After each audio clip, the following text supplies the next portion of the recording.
शरद भाई, काफी अच्छा लग रहा है आपको देख के, नया रोल, नया किरदार, सारी चीजें नई नई। फर्स्ट ऑल कैसा फील कर रहे हो इस रोल के बारे में, कैसा लग रहा है?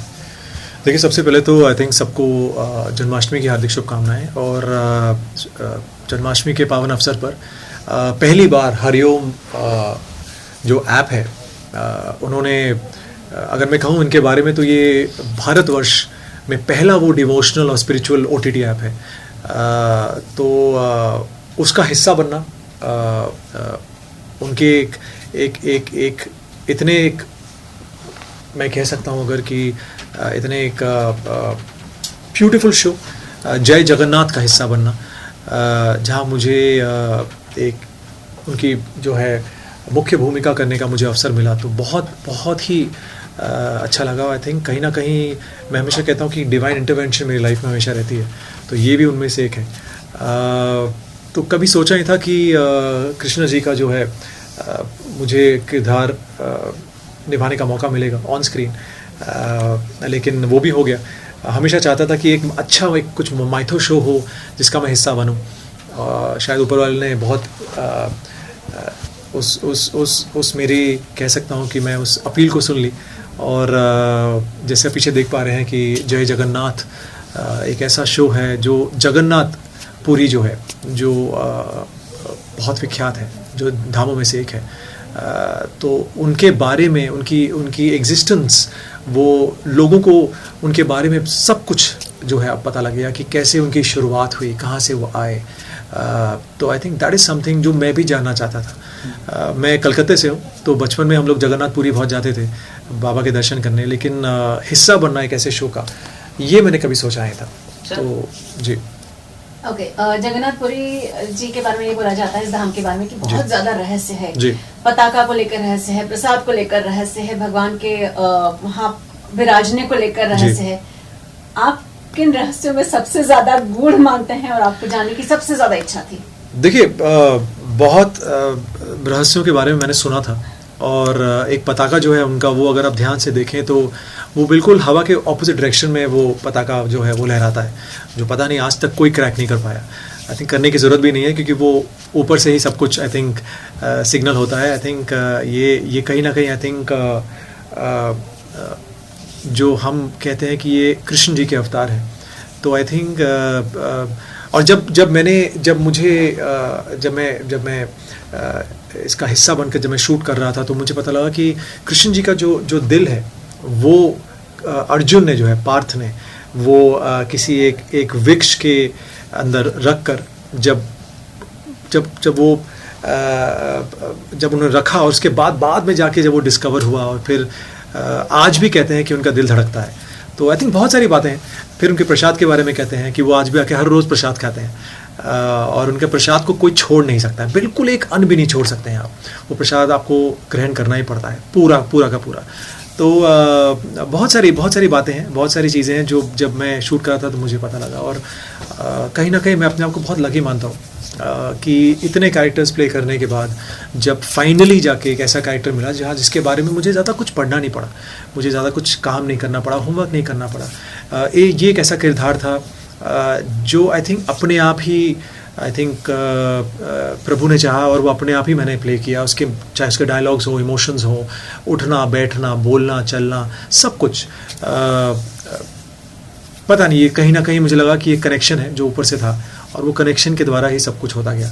और फाइनली शो लॉन्च हो चुका है, और शो जो है आप देख सकते हैं हरिओम के OTT ऐप पर।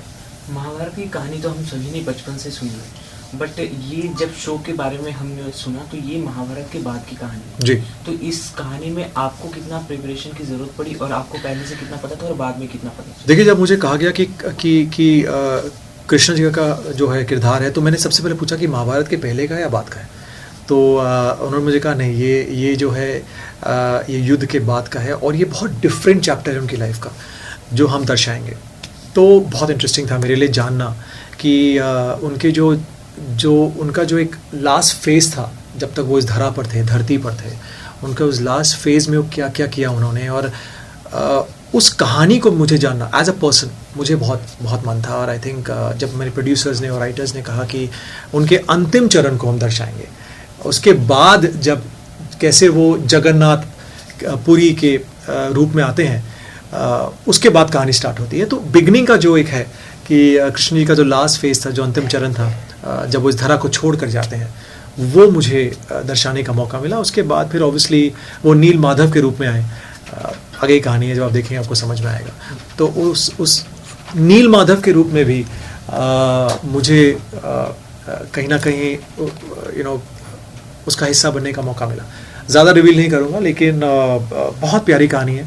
जब आप देखेंगे आगे के episodes, I think 5 episodes release हो चुके हैं, लोगों को बहुत पसंद आ रहे हैं। मुझे बहुत सारे फीडबैक आ रहे हैं लोगों के कि जो भव्य और बहुत ही एक सीरीन और काम, एक बहुत बहुत ब्यूटीफुल लग रहा है पूरा शो जो है, जिस तरह उन्होंने पिरोया है, चाहे वो कैरेक्टर्स हों, डायलॉग्स हों, चाहे वो कॉस्ट्यूम्स हों, चाहे वो सेट्स हों, बहुत रियल लग रहा है, बहुत अच्छा लग रहा है, एक सुकून सा मिल रहा है। I think that was important कि जो आप देखें आपको अच्छा लगे और आप सीखें भी। आपने जब महाराणा प्रताप किया था, तब आपने ऐसी बातचीत में मुझे बताया था कि जब आप उनके घर पर गए थे, समाधि पर गए थे, तो आपको एक कनेक्शन महसूस हुआ था जी। यहाँ आप क्या इस दौरान पुरी गए क्या? ऐसे नहीं, मैं एक्चुअली मैं पुरी जो है मैं बचपन में गया था। मैं एक्चुअली पुरी तो मैं चूँकि कलकत्ते से हूँ, और कलकत्ते में बचपन से ही हमें कई बार जब मौका मिलता तो हम पुरी जाते थे बाबा के दर्शन करने। तो इतना हमने सुना था जगन्नाथपुरी के बारे में, और उनके चमत्कार जो इतने हर रोज़ प्रतिदिन चमत्कार होते हैं वहाँ पर।